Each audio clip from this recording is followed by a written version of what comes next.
खैरपुर भरसा मशहूर दरगाह हज़रत मियाँ लोंग फ़कीर महसर लोढ़े वारे जी सालाना 162 उर्स मुबारक जी तकरीबूं पजाड़ी ते पहुतियूं। उर्स मुबारक में 3 ॾींहं हज़रत शाह अब्दुल लतीफ़ भिटाई जे फ़क़ीरनि संग में वाई ॻाई, जॾहिं त 3 ॾींहं ते रिवायतुनि मुताबिक़ इज्तिमाही दुआ घुरी वई। दरगाह जे सजादा नशीं फ़क़ीर शेर अली दरगाह जे मुरीदनि ॾाह राज ऐं तननि फ़क़ीरनि जे काफ़िन में धार धार वञी दुआ घुरी, जॾहिं त इज्तिमाही दुआ में 9,84,200 सलवात शरीफ़ ऐं 118 क़ुरान पाक जा ख़तम शरीफ़ पेश कया विया।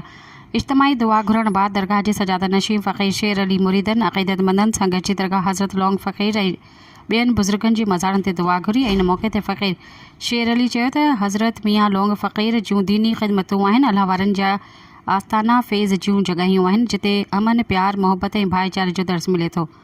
लोंग फ़क़ीर साईं जिन ख़िदमतूं रियाज़तूं कयूं, संदन जा पूरे मुल्क जे इलाक़े में केतिराई लोढ़हा क़ाइमु आहिनि, जिते अॼु बि दीनी ख़िदमतूं मिली रहियूं आहिनि।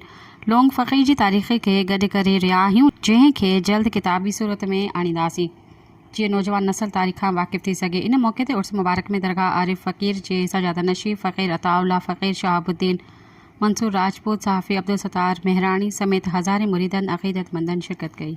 सब्सक्राइब कयो अवामी न्यूज़ HD खे ऐं ताज़ा तरीन ख़बरुनि लाइ ॾिसंदा रहो अवामी न्यूज़ HD।